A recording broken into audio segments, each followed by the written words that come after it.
রব্বুল আলামিন বলেন ওয়ামা আরসালনাকা ইল্লা রাহমাতাল লিল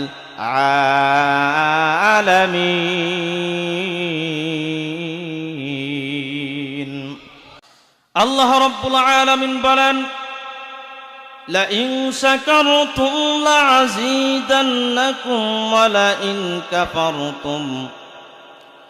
ওয়ালাইন কাফারতুম ইন্না আযাবী লাশাদীদ।